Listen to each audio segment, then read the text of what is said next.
फिक्सरने मारलेला सिक्सर अडवावा लागेल असा सल्ला दिला शिवसेना. पुण्याची घटना पण आहे. फडणवीसांच्या शिस्तीची तक्रार करण्यासाठी शिंदे पहाटे 4 वाजता अमित शहा पुण्यात भेटले. फडणवीस आमच्या पोटावर मारत आहे व आमदार साताऱ्यांची पोटे रिकामी करत आहे असं शिंदे शहांना म्हणाले. सामनातून गप्प एकनाथ शिंदे यांनी पुण्यात अमित शहा यांची भेट घेतली आणि फडणवीस आमच्या पोटावर मारत आहे अशी तक्रार केली. मॅडम सचिन बडे बोलतोय, प्रेम नाही आहे. संजय दिसाड बोलतोय.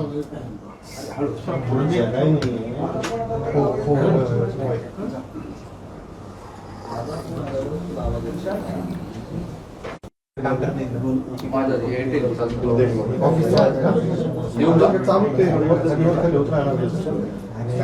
जिओ पण आहे.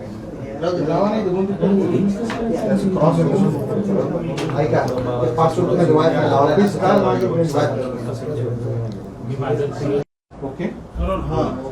सर, पुण्यामध्ये एक बलात्कार झालेला आहे. शिवनेरी बसमध्ये स्वारगेट बस स्थानकावरती बलात्कार झालेला आहे.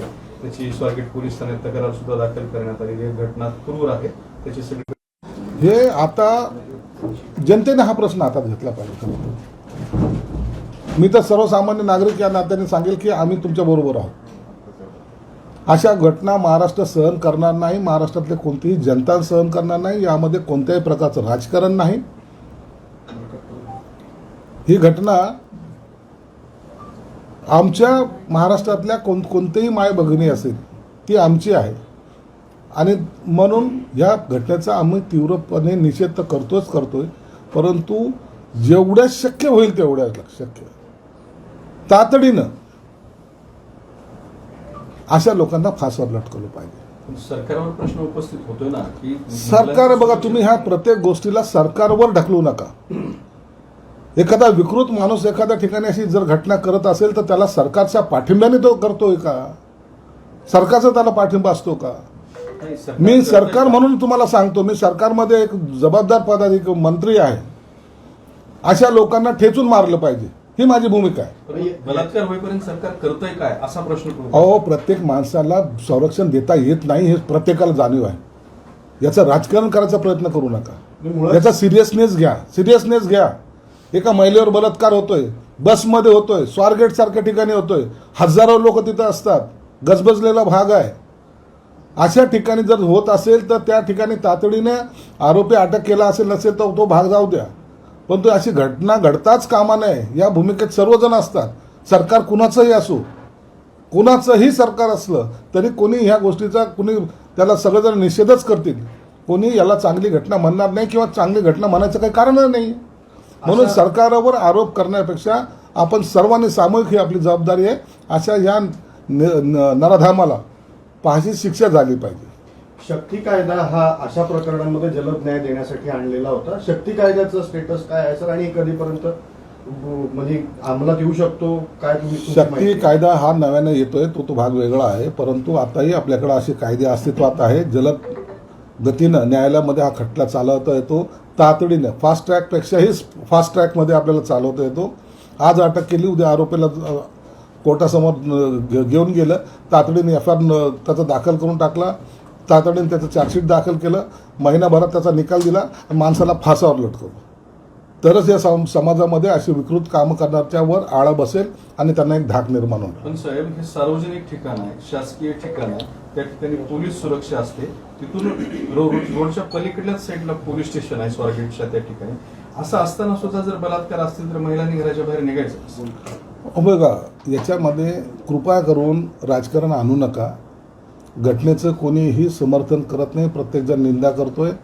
ती माता भगिनी ही आमची आहे या भावनेतून आम्ही त्याच्याकडे पाहतोय.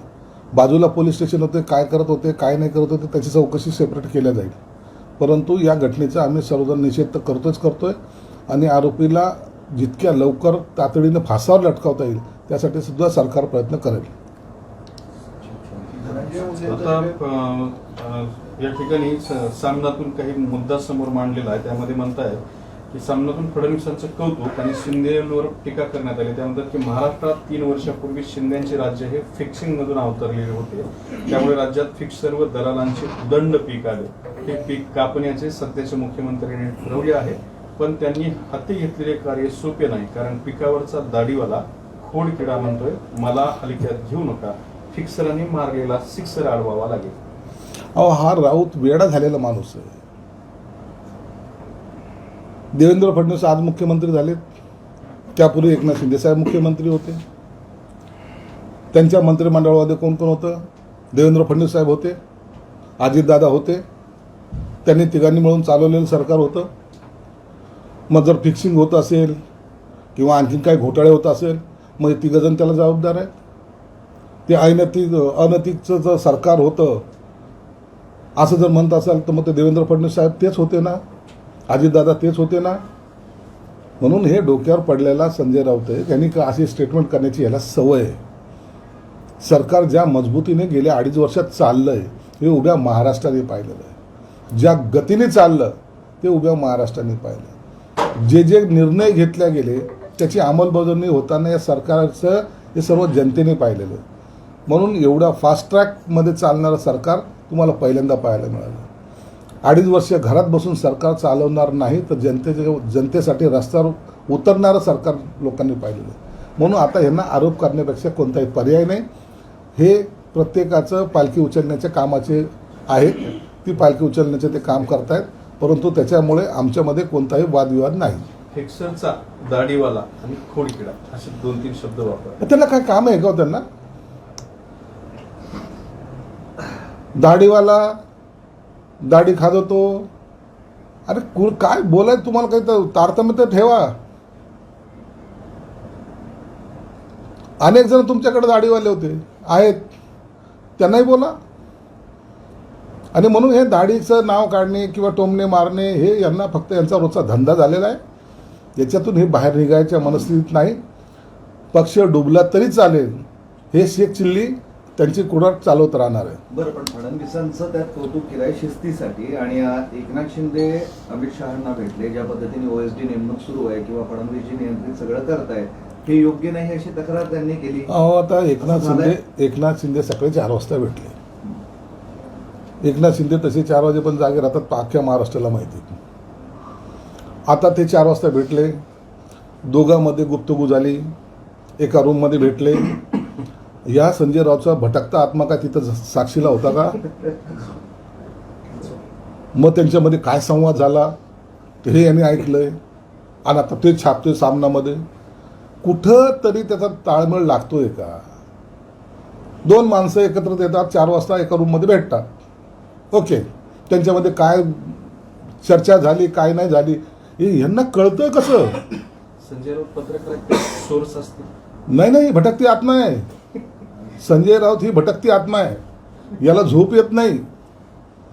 कशावर बातमी बनवायची याच प्रयत्नात तो रात्रभर जागा असतो, सकाळी 10 वाजता बोलतो, आणि त्याची लाईन होते, आणि त्याचा दिवसभरचा धंदा पूर्ण होऊन जातो.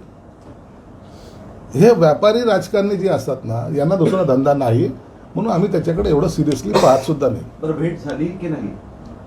झाली तर झाली ना, काय झालं त्याच्यात? झाली असेल, काय फरक पडतो? नेते आहेत, अमित शहा नेते आहेत, त्यांची भेट होणं काही चुकीचं नाही आहे. त्यांची मोदी साहेबाबरोबर भेट होते, फोनवर बोलणं होतं. म्हणून भेटीला असं एवढं मोठं सिरियस घेण्याचं काही कारण नाही आहे. पण OSDच्या नेमणुकांवरनं तुमची नाराजगी आहे का? तुमच्या पक्षाची नाराजगी आहे? कारण सगळं तेच होत आहे. काल त्यांनी पहिली यादी दिली तर आमची यादीच्या बाबतीमध्ये कोणतंही ऑब्जेक्शन नाही आहे. फक्त आमचा आरोप असा होता किंवा आमचा हट्ट असा होता, ज्यांच्याही नेमणुका करायच्या असेल त्यांच्या तातडीने करा, जेणेकरून काम सुरळीत होईल. कोणता घ्यायचा कोणता नाही घ्यायचा हे सर्व अधिकार हा मुख्यमंत्र्याचा असतो. आणि मग मुख्यमंत्र्यांनी एखाद्याच्या नावाला यस म्हणलं तर तो चांगला, नो म्हणलं तर तो वाईट, अशातला नाही. परंतु सरकार चालवताना चांगल्या वाईटाचं वर लक्ष ठेवणं हे मुख्यमंत्र्याचं काम आहे. म्हणून ते नेमणुका करताना ते सर्व अँगलने पाहून नेमतात, आणि त्याचं आम्हाला समाधान आहे. आम्ही त्यांच्या त्या गोष्टीचं आम्हाला सुद्धा कौतुक आहे. पण तुमच्या पक्षाचे मुख्यमंत्री असताना त्यांनी असं काही केलं नाही, त्यांनी ती मुभा दिली होती सगळ्यांना. हो, ज्याची त्याची काम करण्याची पद्धत वेगळी असते. ज्याचे काम करण्याची पद्धत वेगळी आहे. त्यांना असं वाटतं की आपल्या सरकारमध्ये असे कोणतेही फार अनेक जण आहेत मंत्रालयात, नाही म्हणता येणार नाही, जे अधिकारी म्हणून नाही तर बाकीच्या गोष्टीच्या याच्यामध्ये इंटरेस्ट म्हणून काम करणारे अधिकारी आहेत. म्हणून त्याच्यावर जर वचक लावायचं काम जर सरकार करत असेल किंवा देवेंद्र फडणवीस साहेब करत असतील तर ते गैरसुद्धा नाही आहे. आरोप झालेला ओएसडी चालत नाही, मग मंत्री कसा चालतो? सुप्रिया सुळे म्हणाल्यात आणि मग कोकाटे, धनंजय मुंडे आणि इतर सगळे. नैतिकतेने राजीनामा द्यायला हवा असं. सुप्रिया सुळेताईंना हे बोलायचा अधिकार पण नाही आहे. त्यांच्या मंत्रिमंडळामध्ये त्या 2.5 वर्षामध्ये कोण कोण होते यांची नावं त्यांना माहीत नाहीत का? त्यांच्या मंत्रिमंडळात तर बलात्कारी सुद्धा होते, ज्यांना सजा झाली तेही होते. सुरेश दादा जैन बरोबर कोण जेलमध्ये होते हे सर्व त्यांना माहिती आहे. परंतु बेछूट आरोप करायचा इतरांच्या सत्तेवर आणि आपलं झाकून ठेवायचं, आपल्या लोकांची नावं घ्यायची नाही, ही चुकीची पद्धत आता बंद झाली पाहिजे. तुम्ही सत्य चालत असताना कोण कोण होतं त्याच्यात आरोपी, म्हणून त्यांना बोलायचा हा नैतिक अधिकार नाही आहे. आमचं सरकार अत्यंत मजबूतीने आणि चांगल्या प्रकारे चालू आहे.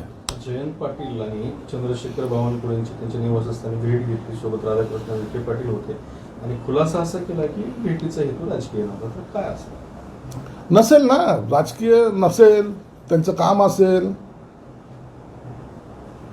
जयंत पाटलासारखा मोठा नेता त्याला वाटत असेल की आपलं कोणी ऐकत नाही, आपण जाऊन डायरेक्ट मंत्र्याला भेटावं तेव्हा तर आपलं ऐकलं जाईल, असं त्यांचा कदाचित गैरसमज झाला असावा. एक तुम्हाला सांगतो, जयंत पाटील जास्त दिवस राष्ट्रवादी शरद पवारच्या गटामध्ये राहणार नाही. मी पूर्वी एकदा सांगितलं होतं, अशोक चव्हाणाबद्दलचं मी भाकीत केलं होतं, मी अजितदादाबद्दलचं बोललो होतो. आणि त्याच पद्धतीने जयंतरावसुद्धा एक चांगले नेते आहेत, त्यांचा तिथं दम घुटमवतोय. ते पक्ष सोडतील म्हणजे सोडतील, केव्हा आणि कधी याचा टायमिंग फक्त ते मॅच करतायत. जी योग्य वेळ येईल त्या दिवशी जयंत पाटील हे पक्ष सोडतील, एवढं मात्र निश्चित. उपमुख्यमंत्री एकनाथ शिंदेकडून नीलम गोरेंची पाठराखण केली आहे. नीलम गोरेंनी त्यांचे काळे धंदे बाहेर काढल्यामुळे त्यांना बेंच्या झोंबल्या असतील असं शिंदे साहेबांचं म्हणणं आहे. हे बघा, ते झालेलं प्रकरण आता इथपर्यंत ठीक आहे. ज्यांच्यावर आरोप केले त्यांनी आता पण काही बोलले नाही, पण इतरांच्याच अंगात यायला जास्त सुरुवात झालेली. कोणाची आबरू गेली आणि कोण दावा दाखल करते इथपर्यंत तो प्रकरण गेलेलं आहे. आता आम्ही त्या प्रकरणाला फुल स्टॉप देतोय. आम्हाला त्या प्रकरणाशी आता कोणतेही वादविवाद घालायचा नाही. पण या सगळ्या विषयावरती एक साधा पत्रकारांना मला पडलेला प्रश्न असा आहे की एवढ्या सगळ्या मर्सिडीज ठाकरे कुटुंबांनी ठेवल्या होत्या. अहो, बोलायचं असतं. मर्सिडीज म्हणजे ह्या काही असा 15 मर्सिडीज आणि 20 मर्सिडीज कोणी घेत नसतात. सगळे व्यवहार मर्सिडीजमध्ये नसतात होत. काही खोक्यात होतात, काही कंटेनरमध्ये होतात, काही बावड्यामध्ये होतात. राणेसाहेब जेव्हा बोलले की तुमची बावडी किती मोठी, किती घडे ओतले तरी भरत नाही, याला उत्तर का देत नाही? राज ठाकरेने सांगितलं होतं त्यांना खोके चालत नाही, त्यांना कंटेनर चालतात, तेव्हा त्याला उत्तर का दिलं नाही? बोलायला लावू नका. मर्सिडीज हा शब्द वापरू नका. मर्सिडीजच्या डिक्कीमध्ये काय भरून गेलं असेल त्याच्यावर सुद्धा बोलता येईल, परंतु आता तो वेळ नाही आहे. आम्हाला ह्या रिकाम्या उद्योगामध्ये जायचं नाही.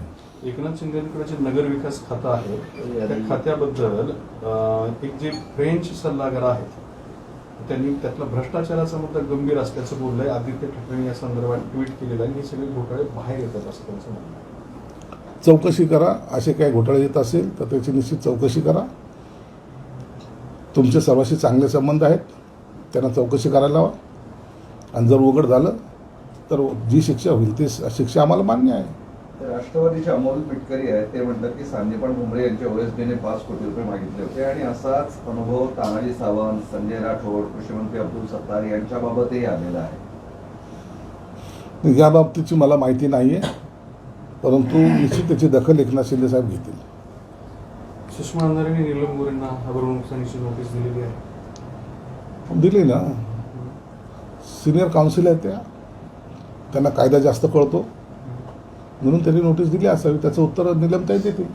बीड जिल्ह्यात मस्साजोग ग्रामस्थांचं अन्नत्याग आंदोलन सुरू आहे. 2रा दिवस आहे त्या ठिकाणी.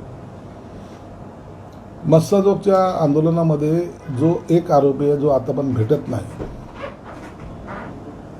माझी वैयक्तिक अशी शंका आहे त्या आरोपीचं झालंय काय, तो खरंच जिवंत आहे का फरार आहे, यावर आता पोलिसांनी तपास केला पाहिजे. गेले 3 महिन्यापासून एखादा आरोपी या भारतातून बाहेर गेला आहे का, त्याचा खून झाला आहे का, तो कुठं खरोखर फरार आहे, याबाबत पोलिसांनी सिरियसली पाहिलं पाहिजे की कारण इतक्या पोलिसाची टीम जाऊनसुद्धा जर तो आरोपी सापडत नसेल तर त्याच्यावर शंका घ्यायला वाव आहे. म्हणून मस्साजोगचं जे आंदोलन चालू आहे त्या आंदोलनाला तुम्ही उत्तर त्या आरोपीला पकडूनच देता येईल, बाकी कोणतेही कारण दाखवता येणार नाही. गृह विभागाचं अपयश होण्याचे आरोपी सापडत नाही. अपयश नाही पण प्रयत्न कमी पडतात हे निश्चित आहे. जरांगे पाटील म्हटले होते की जर मुख्यमंत्री एकनाथ शिंदे असेल आतापर्यंत आरोपी पकडले गेला असता. असं नसतं. पोलीस आपलं काम करतायत. पोलिसांच्या काम करण्यावर आम्ही प्रश्नचिन्ह निर्माण करत नाहीत, परंतु एवढं निश्चित आहे तो आरोपीचं काय झालं याचं उत्तर पोलिसाला द्यावं लागेल. धनंजय मुंडे आणि माणिकराव कोकाटे यांच्या राजीनाम्यावरून राष्ट्रवादीत 2 मतप्रवाह पाहायला मिळत आहे. एक जण म्हणताय राजीनामा आणि दुसरं गट म्हणताय की राजीनामा देऊ. आता पक्षाचा अंतर्गत प्रश्न आहे. आता दोन्ही मंत्री त्या राष्ट्रवादींचे आहेत, अजितदादा त्यांचे नेते आहेत. अजितदादाने काही अनेक वेळा सुतोवाच केलेला आहे, म्हणून त्या पक्षाच्या अंतर्गत असलेल्या घडामोडीवर त्या पक्षाच्या ज्येष्ठांनीच आता तो निर्णय घेतला पाहिजे. आम्ही त्यांच्यात कोणताही हस्तक्षेप करणार नाही. इंद्रजित सावंत जे होते त्यांना जी धमकी दिली प्रशांत कोरटकर, त्याच्यावर गुन्हा दाखल झाला, महापुरुषांचा अवमान वगैरे असं सगळं कोल्हापूरला राजवाडामध्ये क्लिपही तुम्ही ऐकली असेल. काय वाटतं तुम्हाला एकंदरीत सगळ्या प्रकरणात? नाही, पोलीस त्यांची कारवाई करतील. कुणालाही कोणी धमक्या देणं हे काही इकडचं दुसरं राज्य नाही आहे, हे महाराष्ट्र आहे. महाराष्ट्रामध्ये कायद्याने चालणारं हे राज्य आहे, म्हणून कोणत्याही व्यक्तीला, कोणतेही राजकीय असो सामाजिक असो, त्यांना कोणीही काही जरी केलं तरी त्यांच्यावर कारवाई ही पोलीस करणारच. हे छत्रपती संभाजीनगरचे जे तुमच्या विरोधात लढलेले लोक आहेत तेच पुन्हा आता भाजपमध्ये जातात. सिल्लोडचं मनकर असतील किंवा दिनेश परदेशी असतील, पश्चिममधले हा प्रश्न तुम्ही जे काही भाजपचे लोक जे काही उबाठाचे तिकीट घेऊन लढले होते, हा प्रश्न आता तुम्ही उबाठाच्या लोकांना विचारा ना. निष्ठेने आलेले तुमच्याकडचे शिवसैनिक ज्यांनी विधानसभा लढली ते तुम्हाला सोडून का चाललेत याचा प्रश्न तुम्ही उबाटाला विचारा. आम्हाला त्याच्याशी कोण कुठं गेलं किंवा कुठं आलं आमच्यावर काही फरक पडत नाही. बरं, ते राजू शिंदे जे आहेत तुमच्या विरोधात निवडणूक लढवली, त्यांनी असा आरोप केला की संजय शिरसाट यांनी ह्या निवडणुकीमध्ये 60 ते 70 कोटी रुपये खर्च केला, इतका पैसा वाटून ते निवडून आले. मला तिकीट घ्यायला पैसे लागले नाही एवढं सत्य आहे. इलेक्शनमध्ये काय खर्च केला नाही केला याचा हिशोब मी इलेक्शन कमिशनरकडे दिलेला आहे. त्याच्यात काही असं आणखीन डाऊट असेल तर तुम्हाला न्यायालयाचे दरवाजे उघडे आहेत, तुम्ही तिकडे जावं.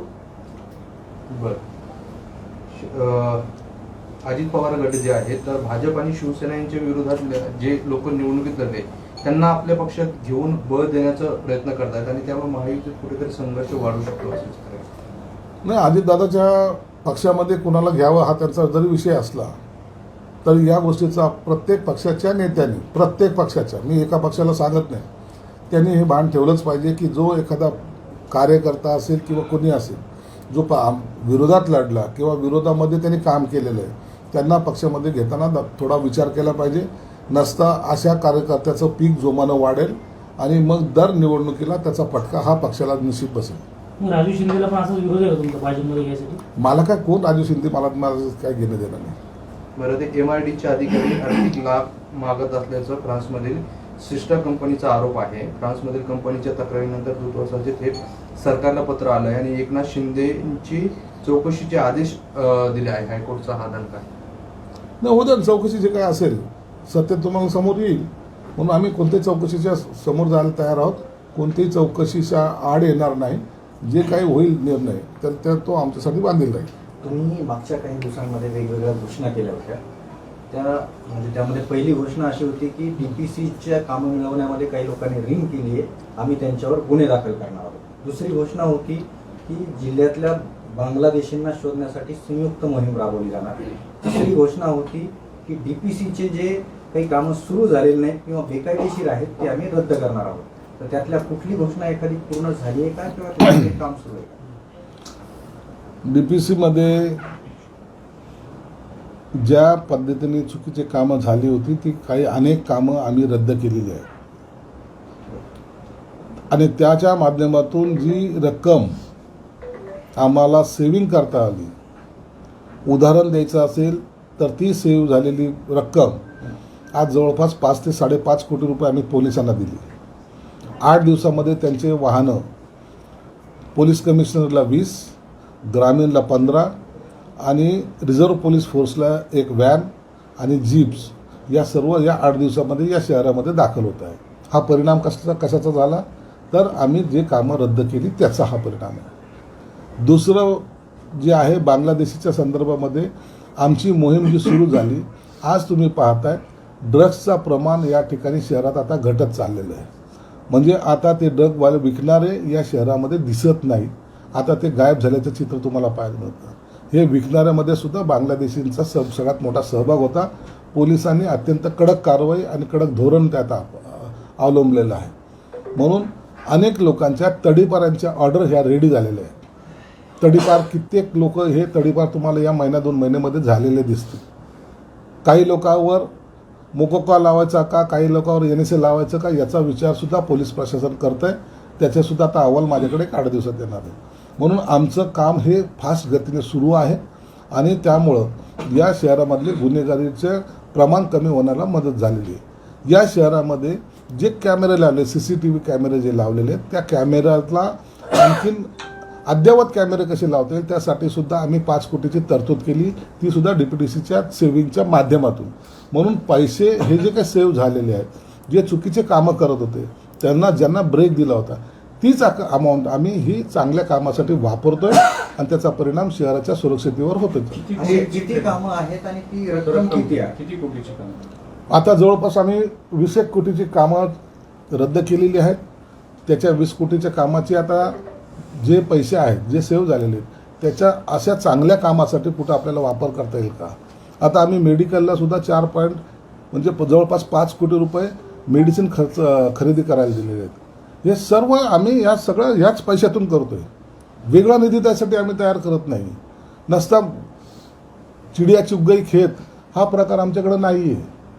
आम्ही वस्तुस्थिती आणि वैयक्तिक चांगली कामं यामध्ये कुणालाही कुठेही पर्सेंटेजचा विषय सुद्धा येणार नाही याची आम्ही काळजी घेतो. बरं, मग हा सगळा अब्दुल सत्तारांना तुम्ही दिलेला झटका समजायचा का? अब्दुल सत्तार वगैरे काय आला. मी हे जे सर्व जे करतो, मी ज्या खुर्चीवर बसलोय त्या खुर्चीला न्याय देण्यासाठी चुकीचं कामं होऊ देणार नाही हे मी सर्व लोकांना सुद्धा दाखवून देतो. मग अब्दुल सत्तारांनी न्याय दिला नव्हता का खुर्चीला? ही चुकीची त्यांनी कामं काय केली. केलं होतं याच्याशी मला काही देणं घेणं नाही. म्हणजे ही कामं त्यांनीच केली होती ना? जे ॲडव्हान्स प्रमा दिल्या होत्या किंवा काय जे चुकीचे कामं होते ते आम्ही रद्द केलेली आहेत आणि त्याचाच हा परिणाम इतर चांगल्या सुविधावर त्याचा वापर आम्ही करतोय. चुकीची कामं म्हणजे नेमके कुठले कुठले काय प्रकल्प रद्द केले? असेल त्याचा तर ज्याचा प्रमा दिलेला आहे त्याचे वर्क ऑर्डर झालेली नाही आहे. काही एका कामावर दुसरं काम असं डबल कामाची काही यादी होती ते सगळे रद्द केलेले आहेत आणि त्याचा परिणाम झालेला आमच्याकडे सेव्हिंग झाली आणि म्हणून त्या सेव्हिंगचा वापर आता चांगल्या कामासाठी आम्ही करतोय. रिंग करणाऱ्या ठेकेदारांवर गुन्हे दाखल करणार होते, ते नाही झाले. तुम्ही 2 दिवसात गुन्हे दाखल होतील असं रिंग महिनाभरात करणाऱ्या नाही. सगळ्या जे ठेकेदार होते त्याची यादी बनवायला सांगितली आणि ती मॅक्झिमम यादी जिल्हा परिषदच्या माध्यमातून तयार होणार आहे. म्हणून त्याच्यासाठी सुद्धा जिल्हा परिषद CO हे सर्व तपासणी करून त्याचा अहवाल सुद्धा मला देणार आहे आणि त्याच्यावर गुन्हे निश्चित दाखल होतील.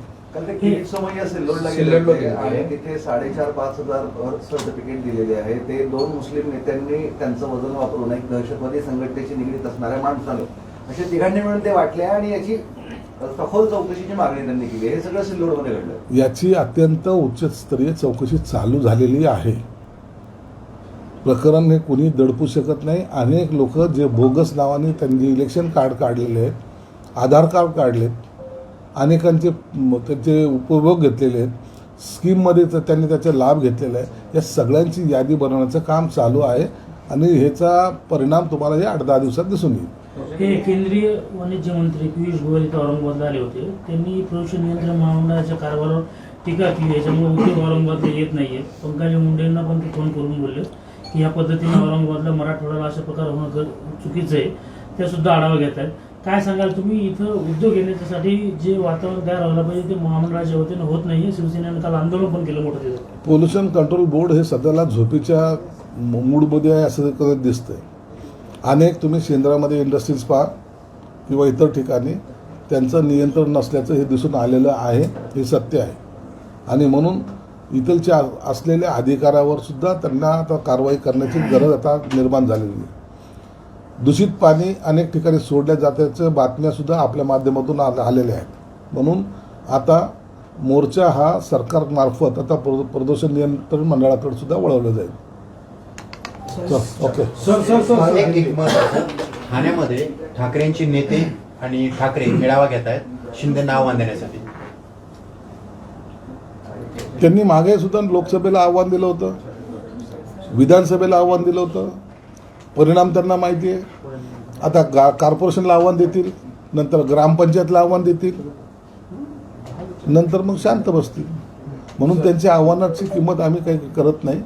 आव्हान द्यायला तर त्याच्याकडे ताकद आहे ना माणसं आहेत. एबीपी माझा, उघडा डोळे बघा नीट.